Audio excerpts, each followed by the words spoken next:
100 ஆண்டுகளுக்கு முன்பு கோட்டயம் மாவட்டம் வைக்கம் மகாதேவர் கோவில் இருந்த தெருவில் உழைக்கும் அடித்தட்டு மக்கள் நடக்க அனுமதி கிடையாது. கோவிலை தாண்டி செல்ல வேண்டும் என்றால் 2-3 ஃபர்லாங் தூரம் சுற்றித்தான் செல்ல வேண்டும். மாதவன் என்னும் வழக்கறிஞர் வழக்காடுவதற்காக நீதிமன்றத்துக்கு சென்று கொண்டிருந்தார். நீதிமன்றம் அரண்மனைக்குள் இருந்தது. ராஜாவின் பிறந்த நாள் என்பதால் அரண்மனையில் பந்தல் போட்டு வைத்திருந்தார்கள். நீதிமன்றமும் பந்தலுக்குள் அகப்பட்டுக் கொண்டது. யாருக்கும் எதற்கும் அசைந்து கொடுக்காத விஷ விருட்சங்களாக வளர்ந்து நின்ற சாதியும் மதமும் மாதவனுக்கு அனுமதியை மறுத்தது. நீதியை நெருங்குவதை தீண்டாமை தடுத்து நின்றது. மாதவன் விடவில்லை. அண்ணல் காந்தியடிகளின் ஆலோசனையில் தலைவர்கள் காங்கிரஸ் கட்சியுடன் 1924ஆம் வருடம் மார்ச் 30 அன்று தெருவுக்குள் நுழையும் சத்தியாகிரக போராட்டத்தை தொடங்கினார்கள். உயர் சாதியினரும் விடவில்லை. வைக்கம் போராட்டத்திற்கு எதிரான இயக்கத்தை உருவாக்கினர். காவலர்கள் போட்டிருந்த தடுப்பை கூட நெருங்க விடாமல் போராட்டக்காரர்களை தடுத்தார்கள், மிரட்டினார்கள். கண்ணிருந்தால் தானே பாதை தெரியும் என சுண்ணாம்பு நீரை கண்ணில் வீசி பார்வையை பறித்தார்கள். போராட்டம் தளராமல் தொடர அரசனுக்கு மூக்கு வியர்த்தது. டி.கே. மாதவன், கேசவ மேனன், ஜார்ஜ் ஜோசப் என 19 தலைவர்களையும் கைது செய்தார்.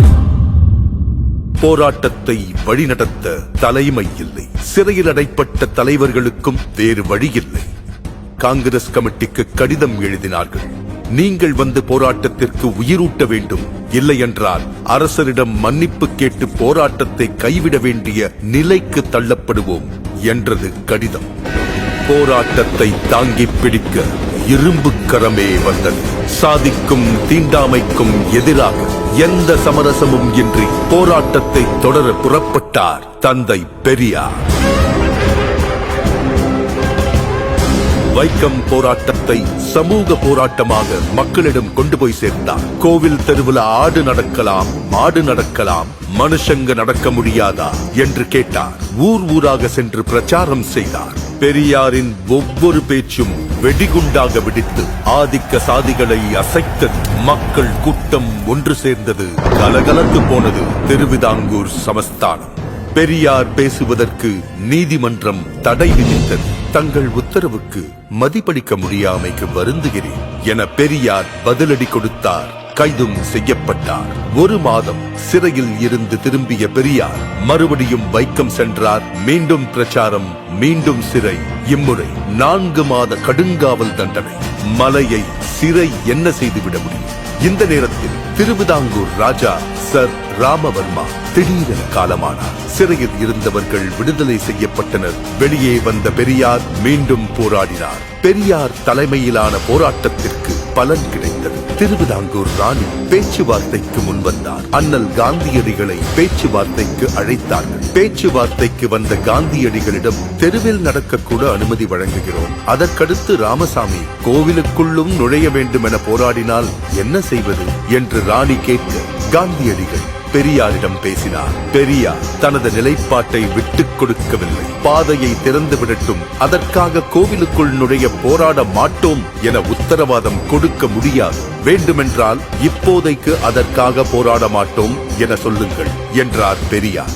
பெரியாரை தன் வழிக்கு கொண்டு வர முடியாது என காந்தியடிகளுக்கு புரிந்தது.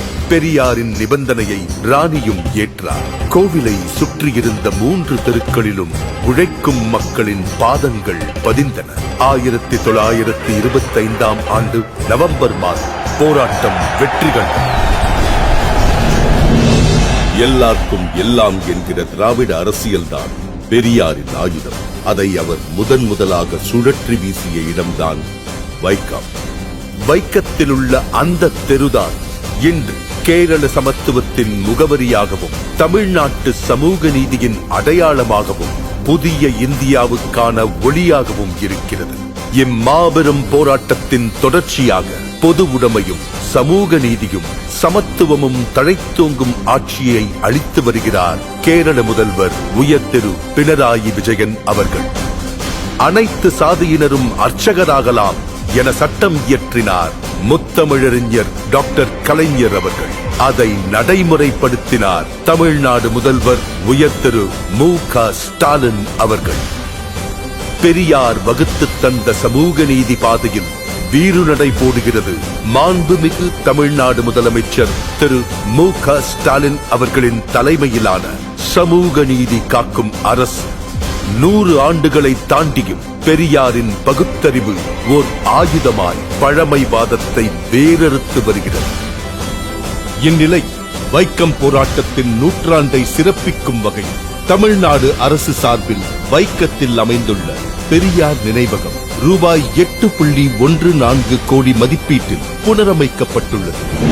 ஓர் உரிமை போராட்டத்தின் நினைவுகளை தமிழ்நாடு, கேரளா ஆகிய 2 மாநிலங்களும் இணைந்து கொண்டாடுவது சமூக நீதி பயணத்தின் முத்தான தருணம்.